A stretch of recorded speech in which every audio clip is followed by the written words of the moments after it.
अस्सलाम वालेकुम। तो आज के इस वीडियो में हम लोग CS 301 प्रैक्टिकल के सब्जेक्ट से रिलेटेड हमारे पास जितने भी इंपॉर्टेंट MCQs हैं, पॉइंट्स हैं, न्यूमेरिकल्स हैं, उन तमाम को आज की इस वीडियो के अंदर डिस्कस करेंगे जो कि मोस्ट इंपॉर्टेंट होंगे। तो इस वीडियो को आपने एंड तक लाजमी देखना है। CS 301 के ऑलरेडी हम जो है 3 वीडियोस चैनल पर अपलोड कर चुके हैं। ये 2 वीक्स पहले, 2 दिन पहले और 1 दिन पहले। इन 3 वीडियोस को तो आपने सबसे पहली फुर्सत में देख लेना है, लेकिन उसके बाद हमारे पास CS 301 के साथ हमारे पास उसका प्रैक्टिकल का भी है। तो प्रैक्टिकल को भी आपने लाजमी करना होता है। इधर से भी आपके प्रैक्टिकल के अंदर MCQs आते हैं, लेकिन प्रैक्टिकल के अपने भी कुछ इंपॉर्टेंट MCQs होते हैं जिनको आपने लाजमी करना है। तो वो सारे के सारे आज की इस वीडियो में शेयर करूंगा और विद एक्सप्लेनेशन होगा, यानी जहाँ पे रट्टा लगाना है वहाँ पे बता दूंगा, लेकिन जहाँ पे सोल्व करना होगा वो भी आपको साथ में बता दूंगा। तो वो चीज़ जब आप सीख लोगे, पेपर में जो भी MCQ आएगा उससे रिलेटेड आप उसको इजीली कर पाओगे। तो इस वीडियो को आपने लाजमी एंड तक देखना है, और एंड तक आप अगर देखोगे तो मैं गारंटी देता हूँ आपके काफ़ी सारे MCQs इस वीडियो के थ्रू ही हो जाएंगे ईजिली। तो चलिए आज की इस वीडियो को शुरू करते हैं। तो सबसे पहले हमारे पास जो MCQ है हमारे पास वो है द S की value for character A is. तो S की वैल्यू हमारे पास करेक्टर A की क्या होती है, तो A की करेक्टर की वैल्यू हमारे पास होती है 65।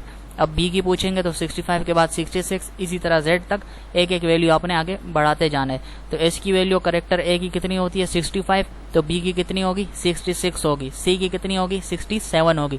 बस इसी तरह से A से स्टार्ट होती है और एक एक वैल्यू आप आगे लेटर के मुताबिक लेते जाओ, यानी करेक्टर A हो गया, B हो गया, C हो गया, इसी तरह करेक्टर जितने बढ़ते जाएंगे इसी तरह उसकी वैल्यू भी आगे बढ़ती जाएगी। तो यहाँ पे किसकी पूछी जा रही है, S की वैल्यू A की पूछी जा रही है, तो A की कितनी है 65, तो 65 आपका करेक्ट आंसर हो जाएगा। अब नेक्स्ट MCQ की तरफ बढ़ते हैं।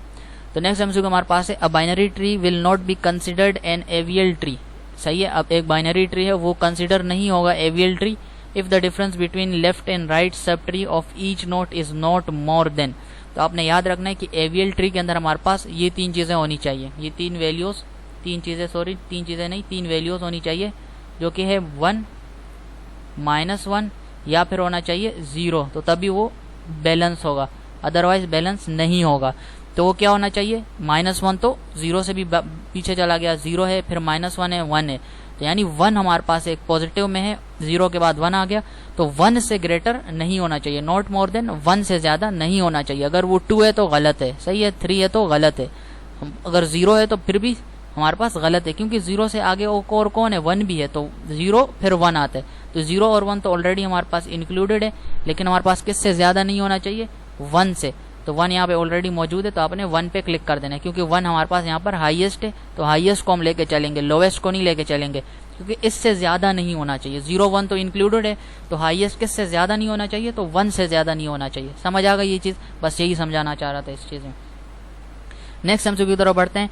If the tree become unbalanced, अगर हमारे पास कोई भी ट्री अनबैलेंस हो जाता है, तो आफ्टर डिलीटिंग अ नोट, कोई भी नोड हम डिलीट करते हैं तो उसके बाद हमारे पास अगर ट्री अनबैलेंस हो जाते हैं। यहाँ पे एक चीज बता दूं, यहाँ पे ट्री से मतलब हमारे पास वो बाइनरी ट्री वाली जो ट्री होते हैं उसी की बात हो रही है। हमारे पास इस तरह का ट्री बना होगा, इस तरह के ट्री बने होते हैं हमारे पास इसके अंदर। तो फर्ज करो बोल रहे हैं किसी भी एक के नोड को अगर हम डिलीट करते हैं, तो फर्ज करो इसको डिलीट कर दिया, तो क्या बोलते हैं, if the tree become unbalance. फर्ज करो ये बैलेंस है पहले, अब हमने इस ट्री को डिलीट कर दिया after deleting a node, sorry इसको नोड बोलते हैं, ट्री कंप्लीट कहलाएगा। अगर हम इसके अंदर से कोई भी नोड डिलीट करते हैं और मान के चलो वो हमारे पास पहले बैलेंस था, अब अनबैलेंस हो गया, अब then we use dash to rebalance it. अब हम ये अनबैलेंस हो गया, पहले बैलेंस था, सही है, हमने एक नोड डिलीट कर दिया, एक नोड डिलीट कर दिया तो क्या हो गया, अनबैलेंस हो गया। अब इसको दोबारा से बैलेंस करने के लिए हम क्या करते हैं, हम रोटेशन करते हैं, सही है, रोटेशन करते हैं, यानी इसको ऊपर ले जाएंगे, नीचे ले आएंगे। वो रोटेशन की हमारे पास फर्दर 4 टाइप्स होती हैं, वो हम डिटेल में डिस्कस करेंगे, इसी वीडियो के अंदर करेंगे, और वो एक इंपॉर्टेंट टॉपिक है। उसमें से आपके काफी सारे MCQs आ सकते हैं, शॉर्ट भी आपसे पूछा जा सकता है, लॉन्ग भी पूछा जा सकता है। तो एवियल ट्री को तो आपने लाजमी करना है, और रोटेशन भी लाजमी आपने सीख लेना है, क्योंकि MCQs में भर भर के पूछेंगे आपसे। यहाँ पर आपने क्या चीज याद रखनी है कि अगर ट्री अनबैलेंस हो जाता है तो हम उसको दोबारा बैलेंस करने के लिए, चाहे उसके अंदर नोट डिलीट करो नहीं करो जो भी करो, सही है, जब ट्री अनबैलेंस हो जाता है दोबारा उसको बैलेंस करने के लिए क्या करते हैं, रोटेशन करते हैं। और रोटेशन कितने टाइप्स की होती है, 4 टाइप्स की होती है, सही है, वो बाद में देखेंगे कौन कौन सी टाइप्स होती है। बस फिलहाल क्या बात हो रही है, हम उसको क्या करते हैं, रोटेशन करते हैं, बस इतना आपने याद रखना है। और रोटेशन की फर्दर 4 केसेस होती हैं, टाइप्स भी बोल सकते हो, केसेस भी बोल सकते हो, समझ आ गई। अब नेक्स्ट की तरफ बढ़ते हैं। नेक्स्ट MCQ हमारे पास यहाँ पर मौजूद है आपकी स्क्रीन पर, सही है। यहाँ पे सबसे पहले क्या लिखा है, विच नोट विल बिकम अनबैलेंस्ड। अब इसको आपने लाजमी समझ लेना है। इस एक MCQ को अगर आप समझ गए ना 2 से 3 MCQs आपके हो जाएंगे और इससे रिलेटेड जितने भी आएंगे चीज़ें खुद ब खुद ही क्लियर हो जाएंगी। अब ये वीडियो जो है इसके अंदर 100% करेक्ट आंसर है, तो कॉपी पेस्ट वाला सीन नहीं है। MCQs मैंने भले निकाले हुए हैं इंटरनेट से, बट हमारे पास जो आंसर है इनके वो मैंने खुद वेरीफाई किए हुए हैं, और जहाँ पे समझाने वाली बात होगी वहाँ पे समझाऊंगा भी। अब यहाँ पे रट्टा लगाने वाली कोई भी बात नहीं है, सही है। तो यहाँ पे आपने समझना है इस MCQ को। तो सबसे पहले क्या बोल रहे हैं, विच नोड विल बिकम अनबैलेंस। तो क्या बात हो रही है, कौन सा नोड, नोड किसे बोलते हैं, इसको नोड बोलते हैं, इसको नोड बोलते हैं, ये नोड है हमारे पास सारे के सारे। पूछा क्या जा रहा है, विच नोड विल बिकम अनबैलेंस, इनमें से कौन सा नोड अनबैलेंस होगा, कौन सा नोड होगा, हमें तो नहीं पता। क्वेश्चन पूरा तो देखें। If a node is inserted, अगर हम कोई भी नोड इंसर्ट करते हैं as child of the node R, अगर हम एज अ चाइल्ड किसी भी नोड को इंसर्ट करते हैं तो इनमें से कौन सा नोड अनबैलेंस होगा। समझ आ गई। अगर हम एज अ चाइल्ड यानी इसमें से किसी के भी चाइल्ड के अंदर हम लगाते हैं, सॉरी किसी के भी नहीं, यहाँ पे क्या बोल रहे हैं, as a child of the node R, अगर हम आर के चाइल्ड में आर को एज सॉरी आर के चाइल्ड में हम किसको लगाते हैं, नोड, किसी भी नोड को, मान के चलो वो एस हो सकता है, कुछ भी हो सकता है। तो उन्होंने बोला एक नोड हम अगर आर के चाइल्ड में एज ऐड करते हैं as child, which node will become unbalance. तो ऐसी सूरत में हमारे पास कौन सा नोड अनबैलेंस होगा, नोड कौन सा अनबैलेंस होगा। तो यहाँ पर हम देखेंगे कि नोड हमारे पास कौन सा अनबैलेंस होगा। तो जब भी इस तरह का क्वेश्चन आ जाए कि कौन सा अनबैलेंस होगा, तो आपने जो नया नोड इंसर्ट किया है ना वहां से देखना शुरू करो। तो सबसे पहले आपने एक और चीज नोट करनी है, लेफ्ट राइट वाली। यहां से मैं अभी इसको समझा ही देता हूं सही तरीके से। अब सबसे पहले हमारे पास ये क्या है, ये लेफ्ट साइड है, सही है, ये लेफ्ट है, लेफ्ट है, ये लेफ्ट है, सही है। अब इस ऊपर वाले को आपने नहीं देखना, इतने ऊपर हमने नहीं जाना। ये दोनों साइड क्या है, लेफ्ट है और ये हमारे पास राइट है, जिसकी हमें जरूरत नहीं है फिलहाल, सही है। इसको हमने छोड़ देना है, सही है, इसको छोड़ देना है क्योंकि इसके बारे में बात हो ही नहीं रही। इस वाले सेक्शन को आप भूल जाओ। बात कहाँ पे हो रही है, नोड हमने कहाँ इंसर्ट किया है, ये आर के चाइल्ड इंसर्ट किया हमने एस, सही है, नया नोड है। अब मैंने एस नाम दे दिया, आप कुछ भी नाम दे दो, बस हमने यहाँ पे एक नोड ऐड कर दिया। अब ये दोनों कौन सी साइड है, लेफ्ट साइड है, तो ये लेफ्ट हो गई, ये भी लेफ्ट हो गई। अब मैं आपको यहाँ पे केसेस बता ही देता हूँ क्योंकि बगैर केसेस के मैं क्या ही समझाऊं। तो रोटेशन हमने करनी होती है, तो यह कौन सा नोड अनबैलेंस होगा, इसका मतलब है अनबैलेंसिंग होगी, अनबैलेंसिंग होगी ना। तो अनबैलेंसिंग को बैलेंस करने के लिए हमारे पास रोटेशन की जाती है, और रोटेशन केसेस होती हैं, रोटेशन की 4 केसेस होती हैं। रोटेशन की कितनी केसेस होती है, 4 केसेस होती हैं। सबसे पहला केस क्या होता है भाई कि लेफ्ट लेफ्ट, दूसरा केस कौन सा होता है, राइट राइट का, तीसरा केस कौन सा होता है कि राइट लेफ्ट, और चौथा केस कौन सा बन सकता है हमारे पास कि लेफ्ट राइट। समझ आ गई यहां तक। अब इसको ऊपर लिखो नीचे लिखो, बस केसेस का मतलब ये है कि ये 4 सूरत हाल है। अब चौथे वाले को पहले नंबर पे लिख दो, उससे फर्क नहीं पड़ना। अब जहां पे जो केस लगेगा आपने वहां पे वो केस लगा देना है। अब इसके आगे कंटिन्यू करते हैं, एक सेकेंड। अच्छा हाँ, तो यहाँ पर हमारे पास रोटेशन की बात हो रही थी। तो रोटेशन मैंने आपको बोला कि 4 केसेस होते हैं। अब मैं दोबारा नहीं लिख रहा क्योंकि मैं पहले लिख चुका था। तो 4 केसेस होते हैं, left left, left right, right left और लेफ्ट राइट, सही है। ये 4 केसेस होते हैं। लेफ्ट लेफ्ट का एक केस हो गया, लेफ्ट राइट का दूसरा केस होगा, राइट लेफ्ट का तीसरा केस होगा, और यहाँ पे सॉरी राइट राइट आ जाएगा, सही है, right right, right left, left right, left left और राइट राइट। तो ये 4 केसेस होते हैं हमारे पास, ये आपने नोट कर लेना है। अब इनके मुख्तलिफ हमारे पास अलग अलग चीजें होती हैं कि कब कितने रोटेशन लगेंगे, कितने रोटेशन किस में लगेंगे, वो चीज आपने याद रखनी। अब याद रहे कि लेफ्ट लेफ्ट हो गया, लेफ्ट लेफ्ट हो गया और राइट राइट हो गया, इन दोनों में कितनी रोटेशन होती है, राइट राइट में, लेफ्ट लेफ्ट में, इन दोनों में कितनी रोटेशन लगती है, बैलेंस करने के लिए 1 रोटेशन लगेगी। कितनी रोटेशन लगेगी, 1 रोटेशन लगेगी अगर हम लेफ्ट लेफ्ट और राइट राइट को बैलेंस करें। अगर बात करें लेफ्ट लेफ्ट की तो इसमें भी 1 रोटेशन लगेगा, अगर राइट राइट की बात करें तो इसमें 1 रोटेशन लगेगा। रोटेशन हम किस लिए लगाते हैं, बैलेंस करने के लिए। तो कितनी रोटेशन लगेगी, अगर राइट राइट होगा तो 1 रोटेशन लगेगी किसी भी उसको ट्री को बैलेंस करने के लिए, सही हो गई। और हमारे पास क्या हो गया, लेफ्ट राइट और राइट लेफ्ट, इन दोनों को बैलेंस करने के लिए हमारे पास कितनी रोटेशन लगती है, 2 रोटेशन लगती है। समझ आ गई ना, यानी 2 ट्राइज हम करते हैं, उसके बाद हमारे पास जो नोड होगा वो खुद ब खुद ही ट्री के अंदर जो नोड्स हैं वो बैलेंस हो जाएंगे। अब यहाँ पर कब लेफ्ट लेफ्ट होता है, कब लेफ्ट राइट होता है, कब राइट लेफ्ट होगा, कब आर आर होगा यानी राइट राइट होगा, अब ये हम सिचुएशन के मुताबिक ही देखते हैं। अब इस क्वेश्चन की तरफ बढ़ते हैं। ये सिंपल सा क्वेश्चन है, लेकिन इतनी कहानियां क्यों समझा रहा हूँ, क्योंकि इससे रिलेटेड आपसे बार बार एमसीक्यूज पूछे जाएंगे। समझ नहीं आएगी, रट्टे लगाओगे कि पी, कभी कोई यूट्यूबर बोलेगा पी आंसर है, कोई बोलेगा एम है, किसी ने एल पे टिक किया होगा, बस ऐसे ही याद करते जाओगे, पेपर में जाओगे लगाओगे, फिर बोलोगे वी वालों ने नंबर नहीं दिए। तो हमने क्या करना है अभी, अब यहाँ पे चेक करना है कि अनबैलेंस कौन सा नोड हुआ, विच नोड विल बिकम अनबैलेंस, कौन सा नोड अनबैलेंस होगा, कब होगा, जब हम किसी भी नोड को इंसर्ट करते हैं as a child of node R. अगर हम आर के चाइल्ड में किसी भी नोड को यहाँ पर ऐड करते हैं, और वो नोड कौन सा है, कोई भी नोड है, आर के चाइल्ड में हमने ऐड कर दिया, मान के चलो मैंने उसको एस नाम दे दिया, वो मैंने आर के चाइल्ड में ऐड कर दिया। अब बोल रहे हैं कौन सा नोड अनबैलेंस होगा। अब यहाँ से मैंने नोड ऐड किया ना, अब ये हो गया, ये हो गया। अब आर में अब एक और चीज आपने मैं बता देता हूँ। अब हमने क्या करना है, इनकी वैल्यूज को फाइंड आउट करना है। तो ट्री बैलेंस कब होता है हमारे पास, बैलेंस मैं यहाँ पे कलर चेंज कर देता हूँ। तो ट्री बैलेंस तब होता है जब हमारे पास आंसर 1 0 -1, अगर ये आंसर आ रहा है तो तब हमारे पास नोड जो है होता है वो बैलेंस होता है। अब हमने यहाँ पर चेक करना है, नोड हमने यहाँ पर ऐड किया हुआ है, तो इसको चेक करते हैं। तो सबसे पहले एस में देखते हैं, तो एस में लेफ्ट साइड में भी कुछ नहीं है, राइट में भी नहीं है, तो इसका मतलब होता है लेफ्ट में भी 0 है, राइट में भी 0 है, तो 0 - 0 कितना होता है, 0 होता है। अब अगर आर की बात करें, यहाँ पर आर की बात करें, तो आर के लेफ्ट में कौन है, 1 है, तो 1 लिख दिया, माइनस राइट पे कुछ भी नहीं है तो 0 लिख दिया। 1 में से 0 निकालोगे कितना आएगा, 1 आएगा। तो ये भी बैलेंस है, एस भी बैलेंस है, जो नया नोड हमने ऐड किया, आर भी बैलेंस है। अब बात करते हैं पी को, पी को क्या फर्क पड़ा, तो पी में हमारे पास लेफ्ट पे कितने हैं, 1 और 2। अब 1 और 2 किस तरह बोल रहा हूँ, ये हो गई 1 और ये हो गया 2, तो ये 1 और 2 सही है।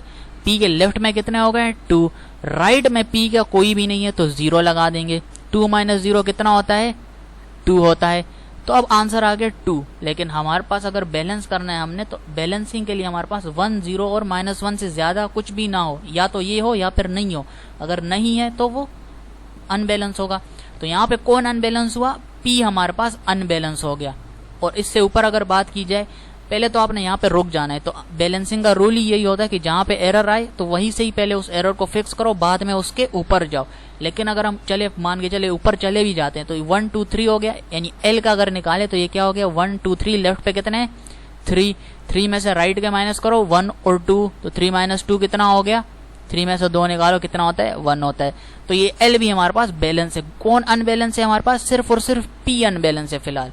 तो P अनबैलेंस हो गया जब हमने ये S नोड ऐड किया, तो P हमारे पास यहाँ पर अनबैलेंस होगा। क्यों अनबैलेंस हुआ, क्योंकि 2 में से 0 निकालो तो कितना होता है हमारे पास, क्या लिख दिया मैंने, 1 - 0 = 1। तो यहाँ पे 2 ये मैंने 2 लिखा हुआ है, 1 नजर आ रहा है मेरे को, तो ये 2 है हमारे पास। 2 से 0 निकालो कितना होता है, 2 ही होता है। तो 2 हमारे पास यहाँ पर P जो है वो अनबैलेंस हो गया, यानी इसको फर्क पड़ा, तो P वाले पे हमने यहाँ पर क्लिक कर दिया। अब इसको दोबारा से बैलेंस किस तरह करना है वो यहाँ पर बात नहीं हुई, तो हम भी इसके डिटेल में नहीं जाएंगे। सही हो गई।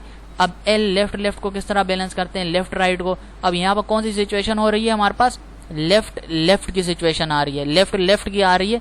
तो लेफ्ट को किस तरह से बैलेंस करते हैं, इसका अलग रूल होता है। राइट को किस तरह करते हैं, उसका अलग रूल होता है। लेफ्ट राइट को किस तरह करते हैं, राइट लेफ्ट को किस तरह बैलेंस करते हैं। अब ये हमें पता चल गया कौन सा है, लेफ्ट वाला सीन यहाँ पे हो रहा है। तो लेफ्ट को किस तरह बैलेंस करते हैं, तो उसके लिए एक रोटेशन लगती है, यानी एक ही वैल्यू को हमने एक ही रोटेशन देनी होती है, और वो ट्री जो है वो बैलेंस हो जाता है। लेकिन यहाँ पे बैलेंसिंग की बात नहीं हो रही, कितनी बात हो रही थी कि भाई जो हमारे पास नोड है वो कौन सा अनबैलेंस होगा, तो वो यहाँ पे P नोड है जो अनबैलेंस होगा, जिसका आंसर 2 आ रहा है। तो हमारे पास P यहाँ पर इसका करेक्ट आंसर इस तरह से आएगा। अब किसी ने L क्लिक किया होगा तो आपने उस चीज में नहीं जाना, बस यही चीज याद रखनी है कि सोल्व किस तरह करना होता है, कहाँ पे क्या चीज ऐड करनी है, डिलीट करनी है। समझ आ गई। अब नेक्स्ट एमसीक्यू की तरफ बढ़ते हैं। तो ये हमारे पास हो गया P। अब नेक्स्ट हमारे पास MCQ, what will be the balance factor of node 2 if node 1 is deleted from the given tree. तब दोबारा वही AVL ट्री से रिलेटेड हमारे पास आ गया, what will be the balance factor of node 2। सही है, बैलेंस फैक्टर ऑफ नोड 2 क्या होगा। तो बैलेंस फैक्टर किस तरह से निकालते हैं वो मैं आपको ऑलरेडी बता चुका हूँ। लेफ्ट माइनस राइट करते हैं हम, तो हमारे पास बैलेंस फैक्टर की वैल्यू आ जाएगी।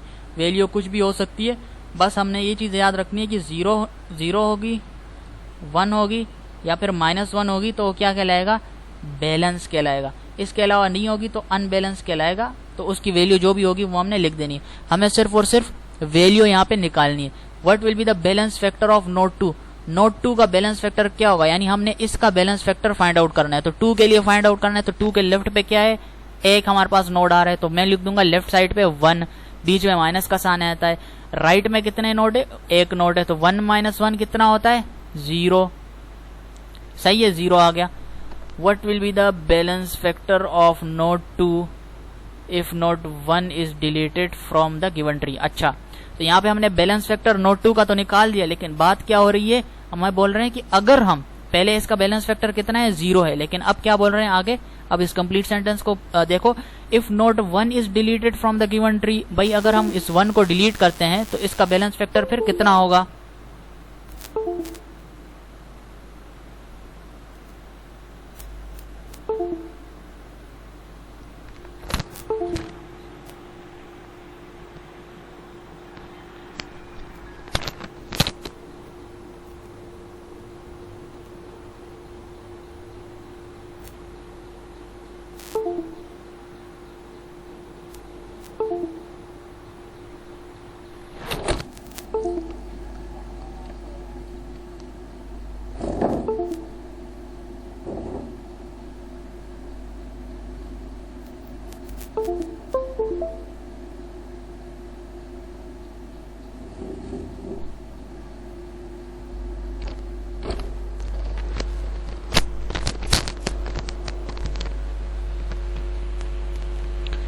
मेरा पीसी यहाँ पे बीच में अटक गया है। अब दोबारा से मेरे को समझ नहीं आ रही, आपको आवाज़ आ रही होगी नहीं आ रही होगी। यहाँ पे बात क्या हो रही थी हमारे पास, what will be the balance factor of node 2। हमारे पास बैलेंस फैक्टर नोड 2 का क्या होगा अगर हम नोड 1 को डिलीट करते हैं। तो 2 के बारे में मैं ऑलरेडी बात कर चुका हूँ। तो 2 का पहले हमारे पास बैलेंस फैक्टर क्या बन रहा था, 1 - 1 हो रहा था, तो हमारे पास किसके इक्वल आ रहा था, 0 के इक्वल, जो कि बैलेंस था 2 पहले। अब हमारे पास क्या बोल रहे हैं, अगर हम 1 को डिलीट करते हैं, यानी इस 1 को डिलीट करते हैं, तो बैलेंस फैक्टर क्या बनेगा, तो लेफ्ट पे कितना हो जाएगा, अगर हम ये इसको डिलीट कर देते हैं 1 को, तो लेफ्ट पे 2 के लेफ्ट पे क्या हो गया, 0 हो गया। अब कोई भी नोड नहीं है क्योंकि हमने डिलीट कर दिया। और राइट पे कितना है, 1 नोड है, तो 0 - 1 कितना होता है, -1 आता है। तो हमारे पास इस तरह से -1 इसका करेक्ट आंसर हो गया। चीज समझ आ गई, बस इसमें यही चीज हमने बैलेंस फैक्टर फाइंड आउट करना था। करना क्या था, एक डिलीशन करना था, नोड को डिलीट किया और 0 हो गया इस तरफ लेफ्ट पे, और राइट पे -1 था, जो 0 - 1 कितना होता है, -1, इसलिए हमारे पास ये आंसर करेक्ट आ गया। इतनी डिटेल में आपको किसी ने भी नहीं समझाया होगा। और ये है भी CS301 प्रैक्टिकल की तो वीडियो ही नहीं होगी यूट्यूब पर। अब हमारे पास दोबारा एक और क्वेश्चन आ गया, what will be the balance factor of node 6 if node 5 is deleted. अब दोबारा वही बात हो रही है, अब ये आपको खुद आना चाहिए, अब बार बार मैं नहीं दोबारा समझाऊंगा। ये इसकी इंपॉर्टेंस आप देख सकते हो, ये इस तरह के सवाल आपसे बार बार पूछे जाएंगे। समझ आ गई चीज तो तभी कर पाओगे। What will be the balance factor of node 6। Node 6 कहाँ पे है, यहाँ पे है। नोड 6 का बैलेंस फैक्टर क्या होगा, जज्बाती नहीं होना। क्या लिखा है आगे, इफ नोड 5 इज डिलीटेड। अगर हम इस नोड को डिलीट कर दें तो लेफ्ट पे कितना हो गया, 0, राइट पे कितना है, एक नोड है, तो 0 - 1 कितना होता है, -1। Option number 4। नेक्स्ट एमसीक्यू की तरफ बढ़ते हैं। विच of the following represents frequency of all character in Huffman encoding tree. तो हफमैन एनकोडिंग ट्री के अंदर हमारे पास कौन सी जो चीज होती है, which following frequency represent of all characters. तो कैरेक्टर्स को कौन रिप्रेजेंट करता है, फ्रीक्वेंसी के कैरेक्टर्स को कौन रिप्रेजेंट करते हैं हफमैन ट्री के अंदर, तो हमारे पास होता है leaf node. Option number C इसका करेक्ट आंसर है। इसको एज इट इज आपने रट लेना है, ये रट्टे वाले क्वेश्चन है, इसको एज इट इज रटना है। नेक्स्ट हमारे पास मजीद क्वेश्चन है। अब नेक्स्ट हमारे पास ये अगेन एक इम्पोर्टेंट एमसीक्यू है, इससे रिलेटेड आपसे बार बार पूछे जाएंगे पेपर में एमसीक्यूज। अब जिसको आता होगा वो कर लेगा, जिसने समझा होगा वो कर लेगा, जिसने नहीं समझा वो बस क्या ही करे, वो बैठा रहे, बस रट्टे लगाओ बस बैठ के। अब इसको किस तरह से सोल्व करते हैं वो एक इम्पोर्टेंट बात होती है। यहाँ पर आप देख सकते हो मैं ऑलरेडी इसको सोल्व कर चुका हूँ, लेकिन मैं फिर भी समझा दूंगा। अब सबसे पहले क्या बोल रहे हैं, विच of the following bit stream represent the string cab in the given Huffman tree. तो यहाँ पे हफमैन ट्री है, हमारे पास मौजूद है। अब क्या बोल रहे हैं, कौन सा हमारे पास बिट स्ट्रीम रिप्रेजेंट करते हैं, केब। यहाँ पे आप नीचे देख रहे हो वैल्यूज दी हुई है, 1 0 0 1 1 0 1 1 1। अब इनमें कौन सी वैल्यू करेक्ट है, अब हमने वो निकालनी है। तो सबसे पहले यहाँ पर स्ट्रिंग क्या दिया हुआ है, केब। तो सी कहाँ पे लिखा हुआ है, फिर ए को ढूंढना है, फिर बी को ढूंढना है, और उसी के मुताबिक उनको वैल्यूज हमने यहाँ पर लिख देनी है। तो सी को अलग लिख दिया, यहाँ पर आप देख सकते हो ए को अलग लिख दिया, बी को अलग लिख दिया, इक्वल का साइन लगा दिया। अब सी किधर है, सी यहाँ पर है, सही है, सी यहाँ पर है। अब इस सी से लेके आपने ऊपर की तरफ जाना है, ऊपर की तरफ कहाँ तक जाना है, पेरेंट नोड तक जाना है, यानी ये जो पेरेंट नोड है इस तक जाना है आपने। तो यहाँ से मैं जाऊँगा तो ये सी में यहाँ तक पहुँच जाऊँगा। तो ये सी के लिए हमारे पास ये हमारे पास जो रास्ता है यही फॉलो होगा। तब हमारे पास सी के दरमियान में कितने कितने, तो ऊपर पेरेंट नोड की तरफ से आपने काउंटिंग शुरू करनी है। 1 0 1 1 1 0 1 1। तो ये हमारे पास सी की वैल्यू हो गई। तो पहली सी की वैल्यू हमें मिल चुकी है। अब दूसरी वैल्यू किस चीज़ की हमने फाइंड आउट करनी है, ए की करनी है। तो ए कहाँ पे है, ए यहाँ पर है, यहाँ पर है ना। इसको मैं यहाँ से हाईलाइट कर देता हूँ। अब ऊपर पेरेंट नोड से आना है हमने, तो ए की 0 है, यहाँ पर मैंने ए की वैल्यू भी लिख दी है। अब रह गया बी, तो बी यहाँ पर है हमारे पास, बी यहाँ पर है। इसका राउट इस तरह से होगा, सही है। अब ये आपने करना नहीं है, समझाने के लिए लाइनें लगा रहा हूँ, सही है। अब बी का राउट कैसे बनेगा, बी का भी ऐसे ही बनेगा, यहाँ पर आए, यहाँ पर आए, फिर यहाँ से इधर आ गए। तो रास्ते में कितने आते हैं हमारे पास, यहाँ से पेरेंट नोड की तरफ 1 1 और 1, तो 3 1 आ जाएंगे। इस तरह से बी की वैल्यू भी आ जाएगी। अब केप की वैल्यू हमने यहाँ पर लिखनी है बिट स्ट्रीम के थ्रू, जो वैल्यूज है उसके मुताबिक। सी की वैल्यू कितनी थी 1 0 1 1, पहले वो लिख देंगे। फिर बीच में अलग ए आएगा तो स्पेस आ जाएगी, फिर 0 आ जाएगा, सही है। फिर स्पेस देंगे, फिर बी की वैल्यू। तो इस तरह से ये केप की ये वैल्यू आ जाएगी, जो कि यहाँ पर ऑप्शन नंबर बी यहाँ पे लिखा हुआ है करेक्ट है। अब ये आपने सीख लिया ना, यकीन करो पेपर के अंदर इससे रिलेटेड ए या तो एज इट इज यही उठा के दे देंगे, या फिर कोई और एमसीक्यू आ जाएगा, लेकिन ये एमसीक्यू लाजमी आएगा। इसको सीख लिया ना आपने, बस सही है। यही सिखाई तो रहा हूँ, सीखना है आपने, सही है। इसका इस तरह से करेक्ट आंसर आता है। उम्मीद करता हूँ ये क्वेश्चन भी आपको समझ आ गया होगा। अब नेक्स्ट की तरफ बढ़ते हैं, और ये इंपॉर्टेंट एमसीक्यूज है, मजाक नहीं हो रहा। अब ये रोटेशन है ना एवीएल ट्री से रिलेटेड। अब ये रोटेशन किस तरह से देते हैं, कि कौन से ट्री को किस तरह बैलेंस करते हैं, अब ये यूट्यूब पर मैंने सर्च किया, आप ने भी सर्च कर लेना है। तो ये एक वीडियो मुझे मिली जिसके अंदर से ईजी तरीके से उन्होंने चीज़ें समझाई हुई थी कि भाई लेफ्ट को किस तरह बैलेंस करते हैं, राइट को किस तरह करते हैं, लेफ्ट और राइट को किस तरह करते हैं। इसको आपने देख लेना है। अब एक चीज़ आपने याद रखनी कि जब भी राइट की सिचुएशन बनती है, राइट की, तो मैंने आपको क्या कहा था, वहां पर एक रोटेशन लगती है। राइट और लेफ्ट में कितनी रोटेशन लगती है, एक रोटेशन लगती है। राइट और राइट यानी सेम, लेफ्ट और लेफ्ट सेम होता है, राइट सेम होता है। चीज़ समझ आ रही है ना। तो इनमें कितनी रोटेशन लगती है, एक ही रोटेशन लगती है। लेकिन इसमें एक छोटा सा डिफरेंस होता है। अगर हम आर को बैलेंस करना चाहते हैं, एक रोटेशन तो लग जाएगी, लेकिन उसके लिए क्या होगा हमारे पास, उसके लिए हमें एक चीज़ करनी होगी। उसके लिए हमें राइट के अंदर जो रोटेशन होगी वो हमने देखनी है कि एंटी क्लॉकवाइज लगानी है या क्लॉकवाइज लगानी है। लेकिन राइट में क्या होता है हमारे पास, हम एंटी क्लॉकवाइज रोटेशन लगाते हैं, और रोटेशन हमारे पास एक ही लगती है।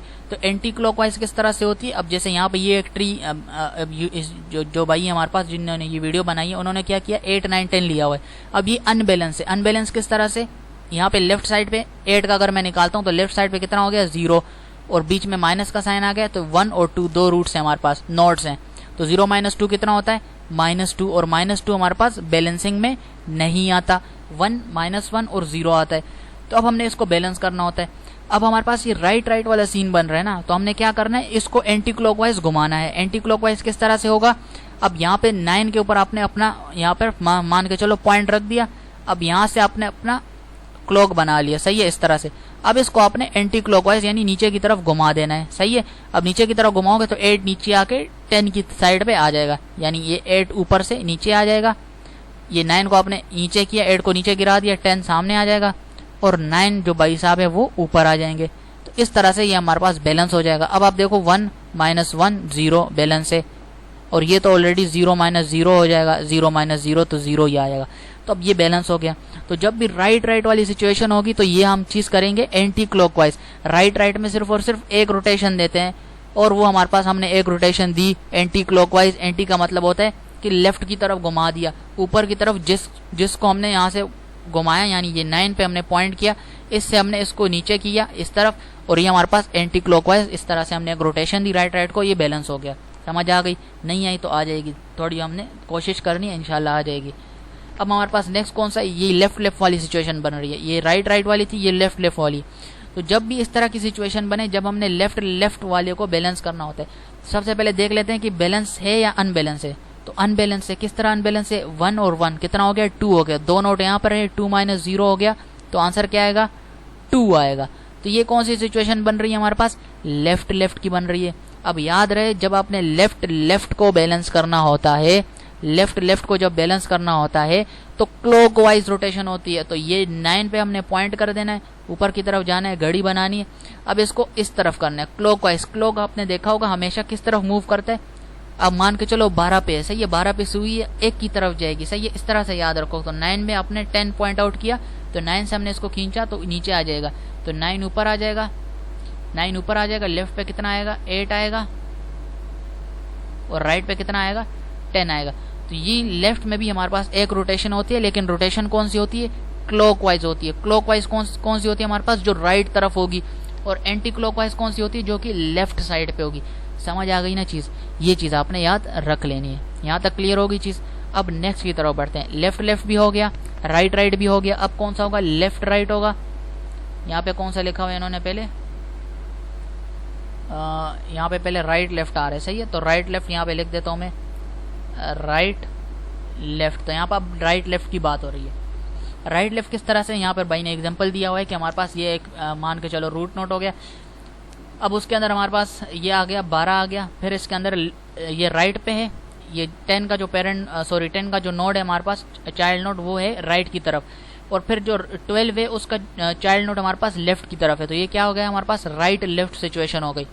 अब राइट लेफ्ट सिचुएशन में अब ये भी अनबैलेंस है, अब दोबारा मैं डिटेल में नहीं जाऊंगा। अब यहाँ पे लेफ्ट में कितना है, 0 है, इसका लेफ्ट में 0 है 10 का, राइट में कितना हो गया 1 हो गया 2 हो गया, तो ये 0 - 2 कितना होता है, -2 आता है, तो ये अनबैलेंस हो गया। अब ये राइट लेफ्ट सिचुएशन को बैलेंस करने के लिए सबसे पहले हमने क्या करना होता है, अब ये याद रखना है, जो पहले राइट आ रहा है ना, राइट लेफ्ट, इसमें 2 रोटेशन होती है, लेफ्ट राइट और राइट लेफ्ट दोनों में 2-2 रोटेशन होती है। तो पहली रोटेशन कौन सी होगी, जो पहली वैल्यू लिखी होगी, यानी पहले राइट आ रहा है तो राइट लेफ्ट को हमने राइट में कन्वर्ट करना है। चीज समझ आ गई। अगर पहले आर लिखा हुआ है तो हमने उसको आर में कन्वर्ट कर देना है, लेकिन अगर इधर होता लेफ्ट राइट, जैसे इधर लिखा हुआ है, इन दोनों को साथ ही समझा रहा हूं, सही है। अब जैसे इधर लिखा हुआ है लेफ्ट राइट, अब लेफ्ट राइट है तो इसमें हम क्या करेंगे, पहले हमने एल है ना पहले शुरू में, तो इसको हमने पहले एल में कन्वर्ट कर देना है। पहले आर आ रहा है तो इसको हमने किस में कन्वर्ट कर देना है, आर में। समझ आ गई ना कहानी। अब आर में कन्वर्ट करते हैं, तो आर एल को आर में कन्वर्ट करने के लिए हम क्या करेंगे, आर किस तरह कन्वर्ट करते हैं, ऑलरेडी यहाँ पे मैं बता चुका हूँ। राइट वाला कहाँ गया, तो ये रहा राइट में क्या होता है, एंटी क्लॉकवाइज चीज होती है, तो एंटी क्लॉकवाइज करते हैं इसको। तो इस 12 को हमने ऊपर से नीचे,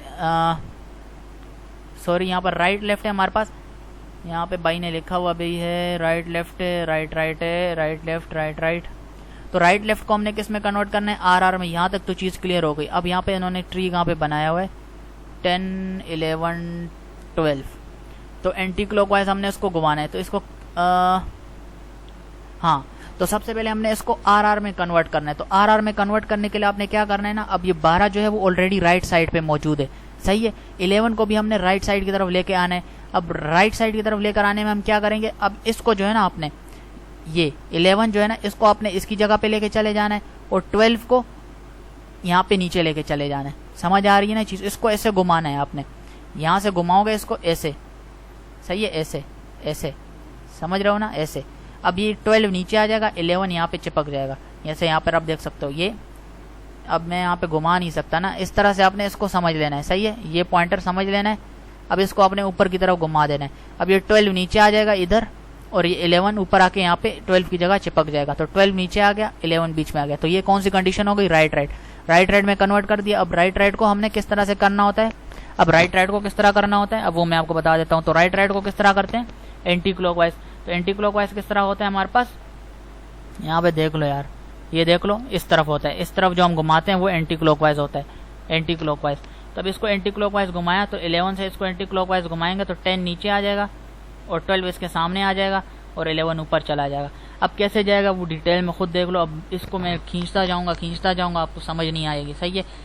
अब ये लेफ्ट किस तरह हो सकता है, सेम वही चीज़ है, लेफ्ट राइट को हमने कन्वर्ट करना है। क्या करना है, अब ये 9 इधर चला जाएगा ऊपर, और 8 नीचे आ जाएगा, सही है। 8 इधर आ गया, और 9 इसके ऊपर आ जाएगा, 9, 8, सही हो गई चीज़, समझ आ गई। अब लेफ्ट को किस तरह सही करते हैं, ये हमारे पास क्या होता है, क्लॉकवाइज घूमता है। अब ये 10 नीचे आ जाएगा, बस और कुछ नहीं है। 8 के सामने 10 आ गया, 9 पेरेंट बन जाएगा, कहानी हो गई क्लियर।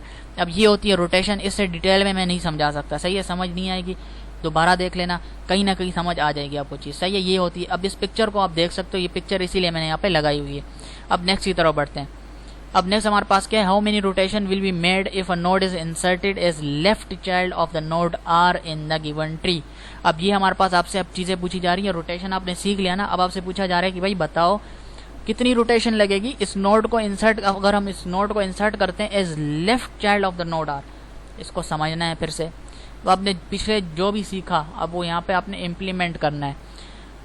तो सबसे पहले क्या बोल रहे हैं, how many rotation will be made if a node is inserted. मैं इसको यहाँ पे लिख देता हूँ ताकि चीज़ें क्लियर हो। एल हो गया, पी हो गया, इसको समझोगे नहीं बेटा फिर जो है ना मसले होंगे, आपको पेपर में मसले होने हैं। आपने एम यहाँ पे आ गया, फिर पी के चाइल्ड में कौन है, आर है, और इसके एम के चाइल्ड में कौन है, टी है।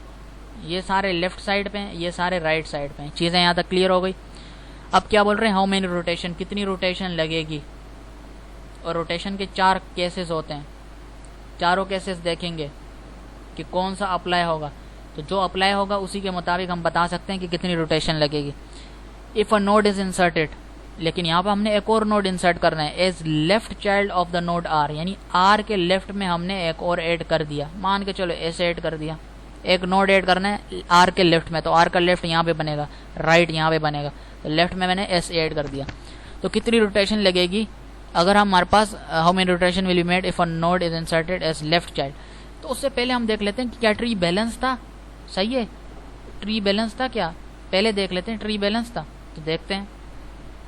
तो सबसे पहले हमारे पास था आर, तो आर के लेफ्ट में पहले कौन था, कुछ भी नहीं था। सही है, कुछ भी नहीं था आर के पहले हमारे पास, तो जीरोज यानी 0 था। लेकिन अब हमने एक और ऐड कर दिया, तो अब क्या हो जाएगा, ये हमारे पास हो जाएगा 1 - 0।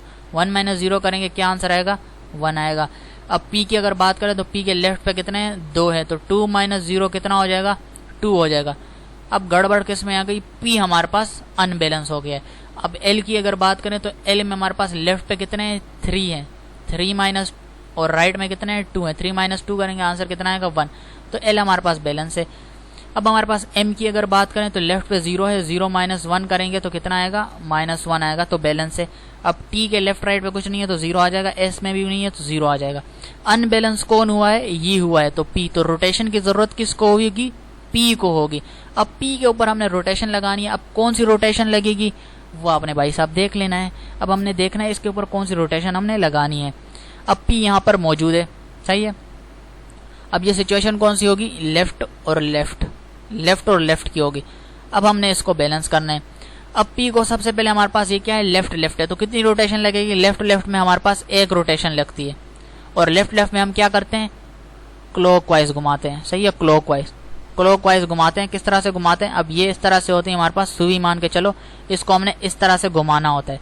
अब यहाँ से आर पे आपने सुई रख देनी है, सही है, और इसको यहाँ पे पी की तरफ पॉइंट आउट कर दो। इसको घुमाना है हमने इस तरफ घुमाऊंगा तो पी नीचे आ जाएगा और आर पेरेंट बन जाएगा। तो नया ट्री किस तरह बनेगा, एल आ जाएगा, पी आ जाएगा, सॉरी पी नहीं आएगा, आर आ जाएगा, आर आ जाएगा। अब पी नीचे चला जाएगा, सही है, पी नीचे आ जाएगा, पी इधर आ गया, लेफ्ट में एस ऐसे ही एज इट इज रहेगा। चीज़ क्लियर हो गई। और दूसरी तरफ हमारे पास वही जो ट्रेन लगा हुआ था, पटली, यहाँ पे ऐसे तेज लगा देंगे। क्लियर हो गया। तो कितनी रोटेशन लगी, 1 रोटेशन लगी। अब देखते हैं क्या बैलेंस हो गया या फिर नहीं हुआ, तो बैलेंसिंग चेक करते हैं। तो एस की बात करूँ तो 0 का लेफ्ट माइनस कुछ भी नहीं है, 0, ये भी 0 हो गया। अब ये कितना होगा, एम, तो 0 - 1 हो गया, तो -1 आ जाएगा। एल की अगर बात करें तो लेफ्ट में कितने हैं, 1 और 2, तो 2 - 2 कितना हो जाएगा, 2 - 2 हो गया, 0 डायरेक्ट लिख देता हूँ। अब क्या बच्चों की तरह बार बार वैल्यूज लिखूँ। और अगर आर की बात करें सिर्फ और आर रह गया, तो आर की वैल्यू फाइंड आउट करनी है, तो लेफ्ट पे 1 है, राइट पे कितना है, 1 है, तो 1 - 1 कितना होता है, 0 होता है। 1 - 1 कितना होता है, 0 होता है। तो अब ये बैलेंस हो गया, 0 आ रहा है, 1 आ रहा है, -1 आ रहा है, तो ये एक बैलेंस हो गया। तो हमारे पास कितनी रोटेशन लगी, सिर्फ और सिर्फ 1 रोटेशन लगी। और वो रोटेशन कौन सी लगी थी, लेफ्ट लेफ्ट वाली लगी थी। दोनों चीजें आपने याद रखनी है, लेफ्ट लेफ्ट, और लेफ्ट लेफ्ट में कितनी रोटेशन होती है, 1 होती है, और जो मैंने यहाँ पे लगाई है, तो 1 इस तरह से इसका करेक्ट आंसर आ गया। कहानी समझ आ गई ना, ये पूरी कहानी अगर आपको समझ आ गई ना, फिर 2 मिनट की बात होती है एमसीक्यू को सॉल्व करना। ये 2 मिनट की बात ही समझाने में इतना टाइम लगता है। अब यहाँ पे मैंने ऊपर लिखा हुआ भी है ताकि आपको समझ आए। रोटेशन की बात हो रही है तो 1 होगी या 2 रोटेशन, या तो 1 रोटेशन होगी या फिर 2 रोटेशन होगी। लेकिन रोटेशन के केसेस कितने होते हैं, 4 होते हैं। तो 4 केसेस ये रहे, 2 ये होते हैं, 2 ये होते हैं। अगर लेफ्ट लेफ्ट लगेगा तो 1 रोटेशन होगी, राइट राइट होगा 1 होगी, लेकिन लेफ्ट राइट राइट लेफ्ट होगा तो 2 केसेस होते हैं हमारे पास। सही हो, क्लियर हो गई कहानी। नेक्स्ट एमसीक्यू की तरफ बढ़ते हैं। If the tree becomes unbalance after deleting a node, अगर हमने कोई नोड डिलीट कर दिया उसके बाद हमारे पास ट्री अनबैलेंस हो गया। अनबैलेंस होने के बाद अगर हमने उसको दोबारा रीबैलेंस करना है तो हम क्या लगाते हैं, रोटेशन लगाते हैं, ऑलरेडी हम डिस्कस कर चुके हैं। अब नेक्स्ट एमसीक्यू हमारे पास ये एक इजी एमसीक्यू है, इसकी डिटेल में आपने नहीं जाना। In the given array representation of a tree constructed with union by size method which node are without parent node. तो विदाउट पेरेंट नोट कौन से हैं? तो ये हमारे पास जो है ये विदाउट पेरेंट नोट है, जो ये -1 में लिखा हुआ है ये विदाउट पेरेंट नोट के हैं। सही है, इसमें एज इट इज आपने याद रखने हैं। बाकी आपका देख सकते हैं इसमें मैंने एमसीक्यू में लिखा हुआ भी था पेरेंट कौन सा होता है, तो ये हमारे पास पेरेंट होता है। सही है, ये पेरेंट होता है। ये नीचे लिखा हुआ है ये हमारे पास क्या होता है? पेरेंट होता है। तो ये आपने समझ लेना है कि यहाँ पे हमारे पास जो नीचे लिखा हुआ है ये कौन है? पेरेंट है। ये नीचे जो लिखे हुए हैं ये पेरेंट है। Which of the following are which nodes are without parent node. तो इनमें से कौन से जो नोट है वो विदाउट पेरेंट नोट है? तो ये वाले जो लेफ्ट के 3 है हमारे पास 1, 2 और 3 ये हमारे पास विदाउट पेरेंट नोट है। सही है, ये विदाउट पेरेंट नोट है, ये विदाउट पेरेंट नोट है 1, 2 और 3। तो यहाँ पर इसलिए इसका करेक्ट आंसर ये आ गया। इसको एज इट इज याद रख लो, इतने डिटेल में नहीं जाना। नेक्स्ट एमसीक्यू हमारे पास क्या है? In a given array representation of a tree constructed with union by size method which node is the parent of 7। तो which node is the parent of 7। तो नोट ऑफ पेरेंट ऑफ 7 कौन है हमारे पास? तो पेरेंट नीचे होता है हमारे पास। भाई ये याद रखो, पेरेंट नीचे होता है, नोड ऊपर होता है। तो which node is the parent of 7। तो कौन सा नोट पेरेंट है 7 का? तो 7 यहाँ पे है और इसका पेरेंट नोट कौन सा है? 5 है। 7 पेरेंट है, इसका नोट कौन सा है? 5 है। तो 5 यहाँ पर इसका करेक्ट आंसर आ गया। नेक्स्ट एमसीक्यू हमारे पास है, हमने मिड इंडेक्स बताना है। अगर वैल्यू हमारे पास 10 होगी is find from the given array using binary search algorithm. तो मिड इंडेक्स हमारे पास इफ वैल्यू 10, तो ये हमारे पास 10 वैल्यू है और 0 से हमारे पास एरे शुरू होते हैं। तो 0, 1, 2, 3 और 4, मिड एरे हमारे पास 4 आ गया। तो यहाँ पे 4 लिख देना है आपने, और 10 के नीचे 4 लिखा हुआ है। इस तरह से भी आप डायरेक्ट बता सकते हो। तो 4 हमारे पास, इसलिए इसका करेक्ट आंसर आ गया। 0, 1, 2, 3, 0, 1, 2, 3। तो दोनों तरफ से हमारे पास मिड में ये 10 आ रहा है। और जो अगर हम एरे की वैल्यू देखें हमारे पास, तो 0 से एरे स्टार्ट होता है, इस तरफ से देखेंगे 1, 2, 3, 4। तो 4 हमारे पास इसका करेक्ट आंसर आ जाएगा। नेक्स्ट हमारे पास से binary search algorithm cannot be apply to. Binary search जो एल्गोरिथम है उसको हम कहाँ पे अप्लाई नहीं कर सकते? तो उसको हम लिंक्ड लिस्ट पर अप्लाई नहीं कर सकते। Option number D correct answer होगा। और हम कहाँ पे अप्लाई कर सकते हैं? तो एरे में भी कर सकते हैं। एरे में हम सॉर्टेड हो, डिसेंडिंग में हो, असेंडिंग में हो या किसी भी ऑर्डर में हो, तो हम उसके ऊपर अप्लाई कर सकते हैं। लेकिन हमारे पास कहाँ पे अप्लाई नहीं कर सकते बाइनरी सर्च एल्गोरिथम को? बाइनरी सर्च एल्गोरिथम को कहाँ पे अप्लाई नहीं कर सकते? लिंक्ड लिस्ट में अप्लाई नहीं कर सकते। बस ये चीज़ आपने याद रखनी है। नेक्स्ट एमसीक्यू हमारे पास क्या है? If the value to be searched in array using binary search algorithm is less than the mid value. अब मिड वैल्यू हम ऑलरेडी देख चुके हैं। जैसे पहले हमारे पास मिड वैल्यू कितनी थी? 10 थी। अगर हमारे पास बाइनरी सर्च एल्गोरिथम में हमारे पास लेस देन होगी मिड वैल्यू से, तो वो क्या होगा? This value will be search in dash of array. तो उस एरो को हम कहाँ पे सर्च करेंगे? तो अगर मिड से लेस होगी ना, तो किस में होगी? फर्स्ट हाफ में होगी। यानी इससे पहले है तो फर्स्ट आ जाएगा, फर्स्ट हाफ इसको बोलते हैं। लेकिन अगर हाई होगी यानी ग्रेटर होगी, लेस देन, अगर ग्रेटर देन मिड वैल्यू होगी यानी इस तरफ होगी, तो उसको हम कहाँ पे ढूंढेंगे? राइट हाफ में ढूंढेंगे। लेकिन लेस देन मिड वैल्यू है तो उसको फर्स्ट हाफ यानी लेस की तरफ तो फर्स्ट हाफ। मिड से पहले फर्स्ट हाफ, मिड के बाद यानी ग्रेटर होगी, मिड के बाद आएगी, और वो कहाँ पे होगी? राइट हाफ पे होगी। यहाँ पे किसकी बात हो रही है? लेस देन मिड है, तो लेस देन मिड हमारे पास फर्स्ट हाफ होता है। Union by size is also known as union by weight. Union by size is also known as union by weight. इसको एज इट इज याद रख लेना है। नेक्स्ट हमसे हमारे पास है, if we call the union function as union 5, 7 then the name of the new set will be. बस इसको एज इट इज याद रख लो। अगर हमारे पास, अगर हमने किसी भी यूनियन फंक्शन को कॉल करना है, जैसे 5, 7 हो गया, then the name of the new set, तो ऐसी सूरत में हमारे पास न्यू सेट जो है उसका क्या नाम होगा? तो उसका 5 नेम होगा। ऑप्शन नंबर डी इसका करेक्ट आंसर होगा। अब ये जो फॉर्मूले वाले क्वेश्चन है इनको आपने याद रख लेने। अगर बाइनरी सर्च एल्गोरिथम के अंदर if the value being searched is smaller than mid, अगर हमारे पास कोई भी वैल्यू सर्च की जा रही है जो कि स्मॉलर होगी मिड से, then updated high for the left half of array will be computed as. तो इसके लिए कौन सा फॉर्मूला लगेगा? स्मॉलर देन मिड होगी तो कौन सा फॉर्मूला लगेगा? High is equal to mid minus 1। बस इस फॉर्मूले को याद रख लो। स्मॉलर देन मिड तो ये फॉर्मूला लग जाएगा, high is equal to mid minus 1। लेकिन अगर ग्रेटर देन मिड होगी तो लो वाला फॉर्मूला लगेगा, low is equal to mid plus 1। चीज क्लियर हो गई? स्मॉलर देन मिड तो हाई वाला फॉर्मूला लगेगा, मिड माइनस 1 वाला। लेकिन अगर ग्रेटर देन मिड होगा तो लो वाला फॉर्मूला लगेगा, मिड प्लस 1। दोनों क्लियर हो गए? नेक्स्ट की तरफ बढ़ते हैं। In union operation the root of one tree point to the dash of other tree.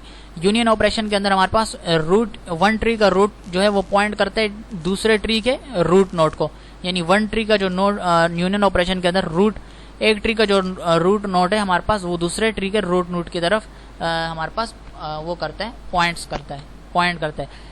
अब नेक्स्ट हमारे पास क्या है, which of the following formula give the index position of the right child. तो राइट चाइल्ड के लिए क्या formula होता है, 2i+1। अब ये फॉर्मूले रजिस्टर खोलो, 2-3 लाइनों में लिख दो, पेपर से जाने से पहले दोबारा देख लो क्योंकि भूल जाओगे। सही है, ये फॉर्मूले हम भूल जाते हैं, तो फॉर्मूले को आपने भूलना नहीं है।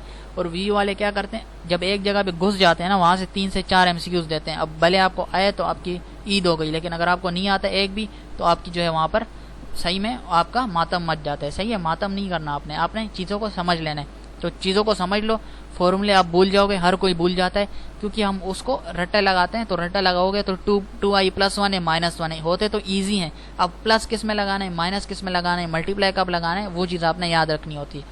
तो यहाँ पे आपने क्या रखना है, अगर हमारे पास राइट चाइल्ड की बात हो रही है तो ये फॉर्मूला लगेगा 2i+1। अब नेक्स्ट हमारे पास ये MCQ आ रहा है, कंसीडर अ मैक्सिमम हीप। अब ये मैक्सिमम हीप वाला भी समझाने वाला टॉपिक है, अगर समझाने लग जाऊंगा फिर आपको बात बुरी लग जाएगी कि भाई वीडियो लंबी हो गई। लंबी क्यों होती है वीडियो, क्योंकि मैं समझाना चाहता हूँ। वीडियो में क्यों नहीं बनाता हर एक सब्जेक्ट की, क्योंकि समझाना पड़ता है, क्योंकि मैं एज इट इज़ फाइल उठा के भी चिपका सकता हूँ, उसको आपने समझना होता है, फिर आंसर सही है गलत है मैं ये भी बोल सकता हूँ, खुद कंफर्म करो बैठ के।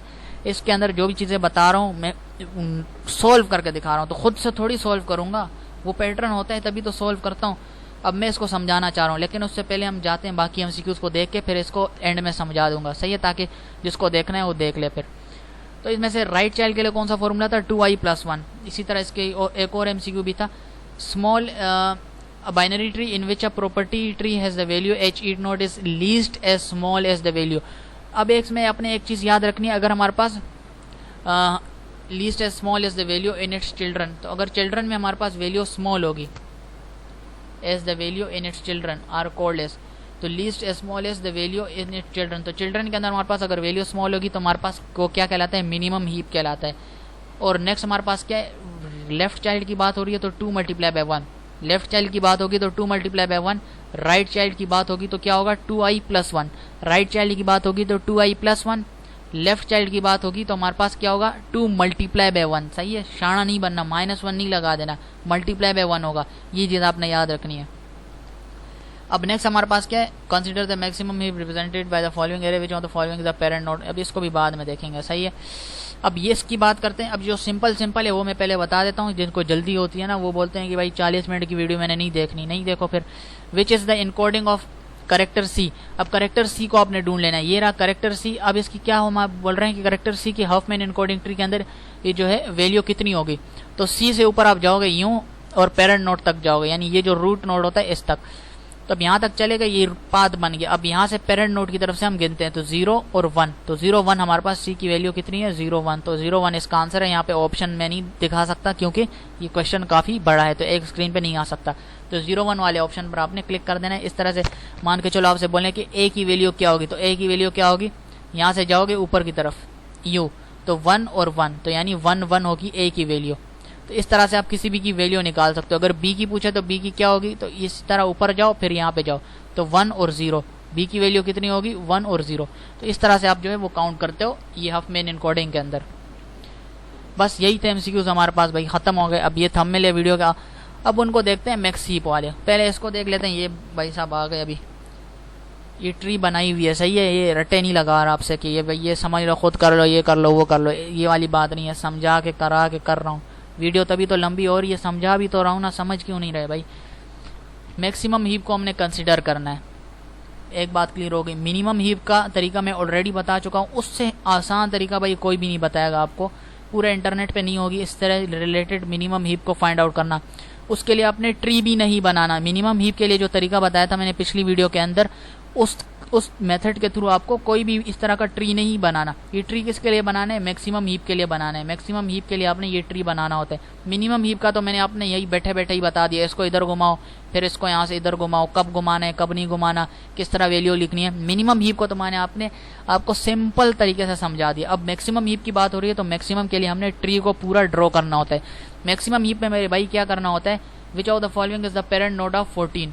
तो यहाँ पे जो वैल्यू 14 है इसका पेरेंट नोड कौन सा है, तो 14 जहाँ पे भी आएगा उसका पेरेंट नोड हमने फाइंड आउट करना है।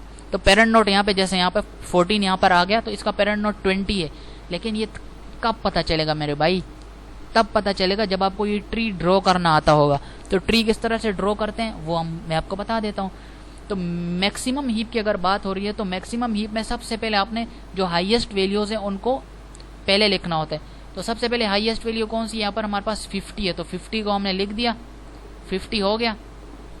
उसके बाद कौन सा है, 40 और 30 है, तो 40 पहले आ रहा है तो 40 को यहाँ पे लिख दूंगा, 30 बाद में आ रहा है तो इसको इधर लिख दूंगा। और ये दोनों किससे छोटे होने चाहिए, पेरेंट हमेशा बड़ा होगा मैक्सिमम हीप के अंदर। पेरेंट 50 है तो लेफ्ट में भी मैं 40 लिखा हुआ है, तो 40 छोटा है 50 से लिख सकता हूँ, 30 भी 50 से छोटा है तो लिख सकता हूँ। तो पेरेंट हमेशा बड़ा होगा मैक्सिमम हीप के अंदर। अब आ गया 20 और 25, तो यहाँ पर क्या आ गया 20 और 25। तो 20 और 25 मैं कहाँ पे लिखूंगा, अब यहाँ पे लिखूंगा। शुरुआत लेफ्ट से हो रही है तो लेफ्ट से ही होगी। तो 20 और 25 मैंने यहाँ पे लिख दिया 20 और यहाँ पे लिख दिया मैंने 25। क्यों लिखा बताओ ना, क्यों लिखा क्योंकि वो भी 40 से छोटे ही है, 20 भी 40 से छोटा है, 25 भी 40 से छोटा है, तो मैं यहाँ पे इसको लिख सकता हूँ। अब नेक्स्ट फिलिंग कहाँ पे होगी, अब नेक्स्ट फिलिंग 30 के पास होगी, सही है, 30 के पास। अब 20 25 हो गया। अब 26 और 27 है, तो 26 और 27 क्या मैं यहाँ पे लिख सकता हूँ, बिल्कुल लिख सकता हूँ। क्यों लिख सकता हूँ, क्योंकि ये भी 30 से छोटा ही है, मैं लिख सकता हूँ 26 और 27। तो यहाँ पे मैंने 26 27 लिख दिया। अब नेक्स्ट क्या बचा, 18 और 14। तो 18 और 14 कहाँ पे आएगा, इधर से होगा, तो 18 यहाँ पे लिख दिया और 14 यहाँ पे लिख दिया, ये फिल हो गए। अब 14 किसका पेरेंट हमारे पास 14 का क्या है 20 है, तो इस तरह से ये हो गई कहानी, दोबारा ट्री बना दिया, समझ आ गई ना। अब इसी तरह से ही हम करते हैं, तो यहाँ पे मैं इसको हटा देता हूँ पूरी की पूरी कहानी को। तो इस तरह से हम करते हैं। अब ये पेरेंट नोड 20, इस तरह से इसका ऑप्शन डी इसका करेक्ट आंसर बन जाएगा, समझ आ गई ना। इससे डिटेल में कोई नहीं समझाएगा। ये भी हम डिस्कस कर चुके हैं, ये भी डिस्कस कर चुके हैं। ये मेरे ख्याल में हमने consider a maximum he presented by the following array. अब ये भी वही दोबारा से हमने बनाना होगा यार, चलो बना देते हैं, क्या करें। अब ये भी वही सेम चीज़ है जो बता चुका हूँ। अब इसमें क्या बोल रहे हैं, मैक्सिमम ही पे डिलीट करना है हमने नोड 49 को। अब ये 49 है, इसको हमने डिलीट कर दिया। अब दोबारा से ट्री बनाओ, ग्रेटेस्ट वैल्यू कौन सी है 39, ऊपर आ जाएगी क्योंकि मैक्सिमम ही पे। उसके बाद हमारे पास अब इसमें क्या बोल रहे हैं, इसमें कोई पेरेंट नहीं पूछा जा रहा है, इसमें आपसे पूछा जा रहा है अपडेटेड हीप क्या होगा अगर हम 49 को डिलीट करें। 49 को डिलीट करो, फिर काउंट करना है आपने पहली वैल्यू कौन सी लगाई, दूसरी कौन सी लगाई, तीसरी कौन सी लगाई। जैसे यहाँ पर ट्री ऑलरेडी बना हुआ है, अब ये बना हुआ है, मैं यहाँ पे दोबारा बना देता हूँ यार, क्या करें। अब 39 लिख दिया। अब 39 के बाद ग्रेटेस्ट वैल्यू कौन सी आ रही है, 36 आ रही है और 31 आ रही है। तो 36 यहाँ पे लिख दूंगा और उसके राइट में किसको लिख दूंगा 31, क्योंकि लिख सकता हूँ मैं, समझ रहे हो ना। इसको छोड़ दो, इसको फिलहाल नहीं देखो, इसको देखोगे कंफ्यूज हो जाओगे। इधर देखो 39 ग्रेटेस्ट वैल्यू थी, लिख दी। उसके बाद 36 आ रहा था तो मैं उसका पेरेंट चाइल्ड नोड लिख सकता हूँ। उसके बाद 36 के बाद हमारे पास 31 आ रहा था तो मैं उसको भी लिख सकता हूँ इसके 39 के नीचे। क्लियर हो गई चीज़, क्योंकि ये छोटे हैं, लिख सकता हूँ। उसके बाद क्या आ रहा है 27 और 21, तो 27 भी यहाँ पे लिख सकता हूँ और 21 भी यहाँ पे लिख सकता हूँ। उसके बाद क्या आ रहा है 35 और 12 आ रहा है, तो 35 यहाँ पे लिख दिया और 12 यहाँ पे लिख दिया। लेकिन अब यहाँ पे मसला क्या है, हमारे पास 35 यहाँ पर हमारे पास है बड़ा, 35 यहाँ पे क्या है बड़ा, तो बड़े को हम यहाँ पे नहीं लिख सकते। बड़े को क्यों नहीं लिख सकते, क्योंकि हमारे पास पेरेंट इसका छोटा आ रहा है, तो पेरेंट कभी भी छोटा नहीं होगा। तो इसको हमने सेट करने के लिए क्या करना है, 35 को यहाँ पे लिख देना है, 35 को यहाँ पे लिख देना है, और ये क्या था 31 था, तो 31 को नीचे लिख देंगे। तो क्या अब ये सही हो गया, बिल्कुल सही हो गया। 31 यहाँ पे आ गया और 12 यहाँ पर आ गया और 27 यहाँ पर आ गया और 21 यहाँ पर आ गया। अब हमारे पास ये बैलेंस है, 27 का पेरेंट यहाँ पे लिख सकते हैं, 21 है तो लिख सकते हैं, 31 आ गया 35, 12 का 35, 35 का 39, 36 का 39। अब ये ट्री यहाँ पे सेट हो गया। अब यहाँ पर अब देखो यहाँ पे मैंने क्या किया हुआ है, 39 है, 36 है, 35 है। उसके बाद क्या आ गया हमारे पास 31 आ गया, 27 आ गया। अब यहाँ पे आप इस तरह से भी बना सकते हो। अब यहाँ पे मैंने क्या किया हुआ है, इसकी वैल्यू देखो तो सेम आएगी, 39 आएगा, 36 आएगी, 35 आएगी। ये शुरू की 3 वैल्यूज तो सेम ही है। यहाँ से आप देख सकते हो 39 1 2 3, 39 36 35, 39 36 35, 39 36। अब इन तीनों में 39 36 35 है ही नहीं, तो यहाँ से ही आपका ये वाला करेक्ट आ गया। तो ये दोनों ट्रीज पॉसिबल है, तो इन दोनों को आप बना सकते हो। तो ये पहले की 3 वैल्यू सेम हो गई, तो यही ऑप्शन हमारे पास यहाँ से करेक्ट हो गया। लेकिन ये ट्रीज थोड़े डिफरेंट है। अब दूसरा पैटर्न आप क्या कर सकते हो, जो हाईएस्ट वैल्यूज है उनको लाइन से लिख दो। 39 है, 39 के बाद जो आ रहा है उसको लिख दो 36 है, 36 के बाद 35 है। इनको लाइन से पहले ग्रेटेस्ट टू लोवेस्ट लेके चले जाओ। 35 के बाद कौन आ रहा है, 35 के बाद आ रहा है 31 और 27, 31 27, 27 के बाद आ रहा है 27 के बाद कौन आ रहा है 21 और 12, 21 और 12। तो अब ट्री बनाते जाओ। 39 को ऊपर लिख दिया जैसे यहाँ पे इन्होंने किया हुआ है, 36 और 35, 36 को इधर लेफ्ट पे लिख दिया, 35 को इधर लिख दिया, ये तीनों हो गए। अब 31 27 रह गए, 31 27 इधर लिख दिया और ये 21 और 12 यहाँ पे लिख दिया। अब ये बैलेंस है ऑलरेडी। तो आप डायरेक्ट इस तरह से भी लिख सकते हो, क्योंकि यहाँ पे फिर बाद में आपको दोबारा चेंज करना पड़ेगा। जो हाईएस्ट आएगी उसको ज़बरदस्ती जैसे यहाँ पे किया मैंने, तो ये पैटर्न करो, ये ज़्यादा बेस्ट मेथड है। अब इसमें क्या है 39 36 35, 39 36 35, 21 27। लेकिन यहाँ पे आप क्या देख सकते हो, क्या है 21 27, लेकिन मेरा पहले क्या आ रहा है 31 27। अब ये कहानी होगी, ऊपर नीचे थोड़ी चीज़ें होंगी, लेकिन यहाँ पे करेक्ट कौन आ रहा है, पहला वाला आ रहा है। तो पहली 3 वैल्यूज मिल रही है तो वो सही है, बाकियों में तीनों में पहली 3 वैल्यूज नहीं मिल रही, तो ये ऑलरेडी गलत हो गए। बाकी ये बचा, अब जितनी भी वैल्यूज है वो उसको वो मानो। भाई खुशकिस्मत हो, अब ये वैल्यूज आपको मिल गई। अब पहले में चले जाओ, ये हमारे पास करेक्ट आंसर हो जाएगा। बाकी डिटेल में नहीं जाओ। अब कोई इस तरह करेगा, कोई इस तरह करेगा, अब जिसकी मर्जी। अब ये भी बैलेंस हो गया, ये भी सेट हो गया, अब ये भी सेट है। अब जिस तरह आपने करना है उस तरह करो। बेहतर यही है इस मेथड से करो, हाईएस्ट टू लोवेस्ट जाओ और इसको वैल्यूज को सेट करो। ऑप्शन नंबर ए हमारे पास यहाँ पर इस तरह करेक्ट आ जाएगा। अब नेक्स्ट मैंने कुछ नहीं छोड़ा, सब समझा दिया है। अब 50 मिनट्स की वीडियो होगी। अब आपने करना क्या, इस वीडियो को आपने एंड तक लाजमी देखना है। एंड तक देखोगे नहीं भाई मुझे मज़ा नहीं आएगा। सब्सक्राइब करना है करो, अगर नहीं करना नहीं करो, अगर किया हुआ है भले अनसब्सक्राइब कर दो, लेकिन वीडियो जो आपने एंड तक देखनी है। क्योंकि एंड तक इसलिए देखनी है क्योंकि इस पर मैं 4 घंटे बैठ के ये वीडियो, इसके लिए मैंने ये रिसर्च करी है, इसको समझा है, इसका आंसर क्या आना है, तभी तो मैं वीडियो इतने टाइम बाद आती है। इसको समझना होता है भाई, 4 घंटे लगातार बैठ के मैंने इसको समझे हैं, सारे टॉपिक समझे हैं, फिर आपको 50 मिनट की वीडियो मैंने बता दी, ये कलेक्ट किया, ये सारी चीज़ें बताई। अब आप बोलते हो फिर वीडियो लंबी होगी, वीडियो लंबी तो होगी ना मेरे भाई। अब एक MCQ के लिए तो मैं एक वीडियो नहीं बना सकता ना, कौन देखेगा, फिर बोलेगा एक ही MCQ समझाया हुआ है। तो इसके अंदर कुछ MCQ 30-40 MCQs बनेंगे जो कि समझाने वाले होंगे। अब इसके अंदर से आपके 10-15 MCQs इजीली आ जाएंगे, 10-15, और इससे रिलेटेड जो बाकी MCQs होंगे 5-10 वो भी आप ऑलरेडी कर पाओगे। क्यों कर पाओगे, क्योंकि इसके अंदर मैं ऑप्शंस को भी समझा रहा हूँ। एक से रिलेटेड 2 से 3 MCQs भी आपसे पूछे जा सकते हैं। तो जब व्यू वाले किसी एक जगह घुस जाते हैं ना, फिर वहां से आपको और MCQs पूछे जाएंगे। अब CS 301 की ऑलरेडी 3 वीडियोस अपलोडेड है, अब ये चौथी प्रैक्टिकल की वीडियो होगी। इन 4 वीडियोस को भी अगर आप देखते हो ना, आपके MCQs मजे से हो जाएंगे, आराम से हो जाएंगे। सही है, मिनिमम ही पे मैक्सिमम ही समझा दिया। अब वो समझा दिया, वो इक्विवेलेंस क्या होता है हमारे पास, अली वो रिलेटिव है उसका, तो वो इसका रिलेटिव है, तो वो कौन सी प्रॉपर्टी हो गई। इस तरह से मुख्तलिफ किस्म के MCQs, हीप समझा दिया, अगर हीप इज फुल है, एम्प्टी है, क्या है। अब रिसेंट मेरे माइंड में यही आ रहे हैं। इसके अलावा और भी काफ़ी सारे MCQs, इतने सारे MCQs मैं समझा चुका हूँ। अभी ये जो समझाया है आपको कि ट्री किस तरह से ड्रॉ करते हैं, एवियल ट्री क्या होता है, रोटेशन को इतने डिटेल में समझाया। किसी ने समझाया है क्या इतने डिटेल में, किसी ने नहीं समझाया। अब ये चीज़ें जो डिटेल में समझाऊंगा तो टाइम तो लगना है समझाने में। बस अगली वीडियो में मिलेंगे। अब मजीद वीडियो लंबी हो रही है। CS 301 प्रैक्टिकल से रिलेटेड डिटेल वीडियो में समझा चुका हूँ। अब प्रैक्टिकल की वीडियो और नहीं आने वाली। 301 हो सकता है मैं बनाऊँ, लेकिन अब बनाने की ज़रूरत नहीं है। 4 वीडियोस हो चुकी हैं, अब ज़्यादा वीडियोस मैंने नहीं बनाना। मैंने टॉप पे ले आने वीडियोस को, ताकि जो भी स्टूडेंट आए वहाँ से डायरेक्ट जो वैल्यू दे रहा है उसकी वीडियो सामने आनी चाहिए। सही है, यही मकसद है मेरा। अगली वीडियो में मिलेंगे। अल्लाह हाफिज़।